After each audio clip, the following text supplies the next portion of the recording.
Sports Day in the D, John out here with you. It is November 17, 2017. Just want to make a follow-up video for the Sports Day in the D game of the week last night in the NBA that featured the Golden State Warriors taking on the Boston Celtics. And what a game it was, as the Boston Celtics went on an amazing third quarter run, a 19-2 run at the end of the third quarter to knock off the Golden State Warriors 92-88. More specifically, the Golden State Warriors lose their seventh game win streak that was snapped. They fall to 11-4, and the Boston Celtics have won 14 games in a row after dropping the first two games of the season to improve to 14-2. This is the best Boston Celtics start since the 2010-2011 season, and most likely on Saturday night, the Celtics, as they start their road trip, will continue that long win streak against the Atlanta Hawks on Saturday, as the Golden State Warriors will begin a three-game road stand that begins with the Philadelphia 76ers in the process and Joel Embiid on Saturday as well. So there was a few things to take away from this game, and not just having the Celtics continue to win, but also the TD Garden in Boston. You also found out that Gordon Hayward was there in a suit, and all the fans were able to cheer and all that. The Boston Celtics did get that medical exemption for a year in terms of Gordon Hayward and the money, so it'll be interesting to see how that ends up working out too. But it was nice to actually see him be there. But it was just within these last few times, when you think about the Boston Celtics in key games, whether you had Isaiah Thomas that was there within the death of his sister, or the Gordon Hayward injury in the first game, or from what we heard after in the post game with Jaylen Brown and having his childhood friend passed away. So I don't know how many times this Boston Celtics team is going to have to go through it in terms of everything else that goes on in Tevin Steed and Jaylen Brown. But Jaylen Brown played one hell of a game because he finished with 22 points, 7 rebounds, 2 steals, and 2 blocks. And none of us even knew before at the time whether or not he was even going to play in this game or that he was even going through anything. So one of his childhood friends, the quotes that he was talking with the guys from the Associated Press, Kyle Hightower, he said, "I remember I didn't have any friends the last few days. First few days I got there, I sat at the lunch table by myself. I was super quiet and I didn't know anyone. He came over and started talking to me, and we've been best friends ever since." Things like that. And we all know what it's like to go through that stuff, especially, well, in my instance, having cerebral palsy and all of that. But in my instance, being through in middle school, that was a tough time. And having a couple of my friends that I still talk to now occasionally from time to time, but that I'd met in middle school and helped me through a tough time, because that was honestly one of the most frustrating times of my whole life, having to deal with that, because you still got kids that make fun of you and certain other things, and it's just kids are kids at that time, and they can be pretty cruel. But when you get through high school and stuff like that, and most people decide to finally grow up or they change and all that, then it becomes a whole lot more fun in terms of like what I had too. But in the sense of everything else in this game, I think a lot of people can understand what Brown is going through. You can see some of that stuff on his Twitter in terms of the picture that he left. That was very nice to actually see. That was a very heartwarming picture to actually see. And throughout this article, I also posted on the YouTube link as well, as I'm sending this to you right now, that the article is up. But I also posted some of the stuff that Boston ended up going through. When they had Isaiah Thomas last year, and having him go in there through that playoff game and play incredibly well after the death of his sister, he had a piece that he just posted in the Players Tribune now that he's on the Cleveland Cavaliers after that trade for Kyrie Irving, that you can check out some of the stuff that he's gone through in that transition. Kind of like what Chris Paul did when he had that Chapter 3, when he moved over to the Houston Rockets. But I think, in my opinion, that this is a much better piece to get you to dive deep inside the mind of Isaiah Thomas and everything else that was going on. It should be a very inspiring piece to look at in the Players Tribune, and that link will also be there below. So what can you say about this game? And inside the NBA crew and Charles Barkley and all that said there was no way that the Boston Celtics will end up winning this game and even holding the Warriors to below 90 points. Well, they did even better than that. They held them to 88 points. It was the best team in the league on defense in the Boston Celtics, trying to go for a 14th straight win, taking on the top offensive team in the league. The Golden State Warriors averaged well over 119 points a game.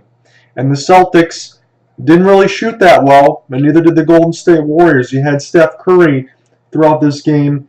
He shot 3 of 14 from the field and 2 of 9 from distance. He had just 9 points. And Kyrie Irving didn't have the greatest game on earth either, because Kyrie Irving finished the game with 16 points, 5 rebounds, and 6 assists. He shot just 4 for 16 from the field.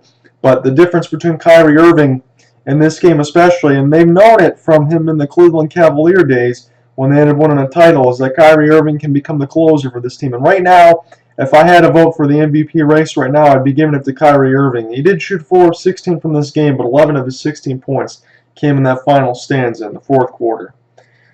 Incredible effort from the Boston Celtics. And that 19-0 run at the time was a 19-2 run in the third quarter.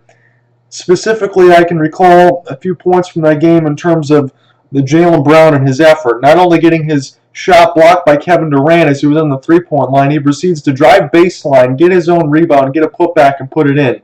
And then there was an instance in the third quarter where Jaylen Brown hit 2 straight threes, hit a 2-pointer, and they also came back on defense. They could have called a foul on Jaylen Brown as he hit Klay Thompson on the arm. They did not. He got a clean block. But there was incredible effort from back ends on both sides for Jaylen Brown to be able to help solidify this Boston Celtics team getting a big win.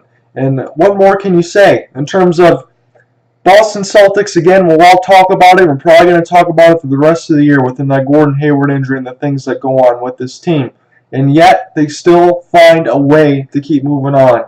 And again, 4 starters coming in from this team and being a little bit of a different change, only keeping Al Horford from that last team. People wondered, like myself at the beginning, are the Celtics going to be as good as they were even last year?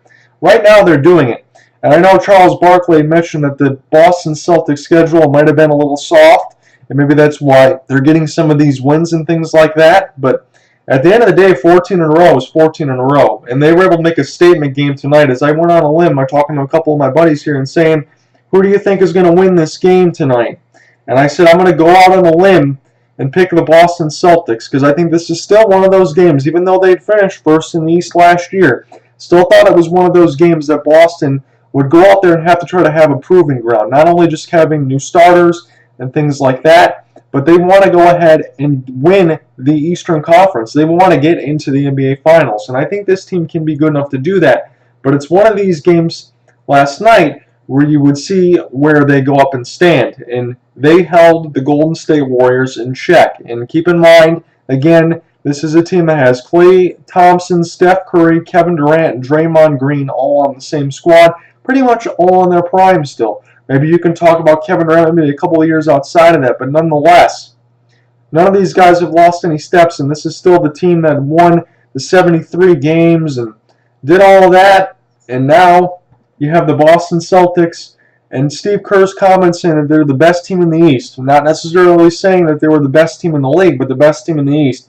Kind of thought Steve Kerr was trying to use it as a motivational tactic to get the Golden State Warriors to compete and keep their minds and focus into this game tonight. And I think they tried to do that, but and the more along the lines, I think Boston Celtics just kind of shut them down and proved tonight especially, and again, they'll be playing one more time in California, but they proved tonight that they are one of the best teams in the league, if not the best team in the league. They have the best record in the league, and they took out the Golden State Warriors, and I'm happy about that because not only now you have the Boston Celtics taking them out, but you have my Detroit Pistons that also got a win as well against them.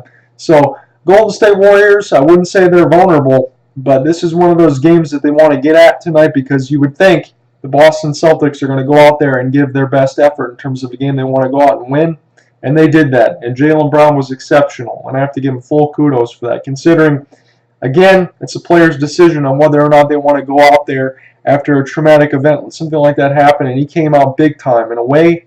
And Kyrie Irving said it at the end of the game, this is for Jaylen Brown's friend. This was for Steed, and that was an incredible performance there for Jaylen Brown. Incredible performance there for the Celtics, and they made a statement tonight. Facebook.com/TBUGunslinger, Twitter @JohnRyanOtt. As always, let me know what you think. I want to talk about that other game last night. Wasn't really much of a game, as the Houston Rockets absolutely obliterated the Phoenix Suns. And the final score, ladies and gentlemen, 142-116. The Houston Rockets, with that Golden State Warriors loss, now have the best record in the West at 12-4. The Phoenix Suns fall to 5-11, and the Phoenix Suns damn near had 90 points at the first half against this game. And I know the Phoenix Suns are not a very good squad. I know you're still trying to get better when you have guys like Devin Booker and Dragan Bender and Josh Jackson and trying to rely on that young talent. But it was just a few years ago. Talk about that Eric Bledsoe trade when you had Eric Bledsoe, Goran Dragic, and Isaiah Thomas. I don't know why you had to have all three of those guards, but especially two of those guards. And then you had some inside presence in there, and the team was pretty good. They had a winning season. I think they won over 45, 46 games. I had that posted in the article as well earlier throughout the year. And the Phoenix Suns were a good team, and all of a sudden a few bad trades, and it just put them all the way down like this. And I don't care what it is. I know you have new coaching and new management over there after the firing of Earl Watson, but you can't give up 90 points in a half. And it was funny at the end of the game because James Harden could have easily went for 50 points when Kristen Ledlow on the TNT side interviewed James Harden, Chris Paul. Chris Paul jokingly went up to James Harden and he said, "Man, that's weak. You had all that time to get 50 points and you couldn't even get it." So I think the fans, if you think about having a day off, it was one of those games. It was kind of like a day off. It was a short effort for the Houston Rockets, and you could tell. And even in Reggie Miller and Kevin Harlan had mentioned he tried to go ahead when he was in the Minnesota Timberwolves days to make things exciting. Like, oh, Kevin Garnett going down the lane with no regard for human life. But he wouldn't even throw the names. He would just kind of put stuff in there to get people excited, to get things like that. That was one of those games where you might have one of those announcers on the Phoenix Suns side to have to go ahead and get drops to put in for the sounds of the game, but not include the players' names. Just try to make things sound exciting for the crowd and stuff like that. A couple other takeaways I have from that. It wasn't just the awful effort that the Phoenix Suns put in and that Houston didn't have to play any defense. Joe Chi from the Houston Rockets, he is, I think, 21 years old now. He was the Defensive Player of the Year in China. He's 7'1". I want to get a chance to see this guy play a little bit more. He seemed to have a few blocks at the rim. He looked pretty good. He had a whole cheering section for, they were playing in the Suns as well. They had a whole cheering section for Joe Chi, and things got pretty loud in terms of when he was making some good plays. He seems to have a little bit of ball handling skills, a little bit of shooting too, and playing some decent defense. So I wanted to get a chance to see him a little bit more as I watch some of these Houston Rockets games. That was pretty cool to actually see some of that. It was a nice moment. But the Houston Rockets now have the best record in the Western Conference at 12-4. What do you think of the Rockets? Facebook.com/ToBeAGunslinger, Twitter @JohnRyanOtt. Are they for real, or are they just one of those teams that you would want to dub as the Golden State Warriors light version?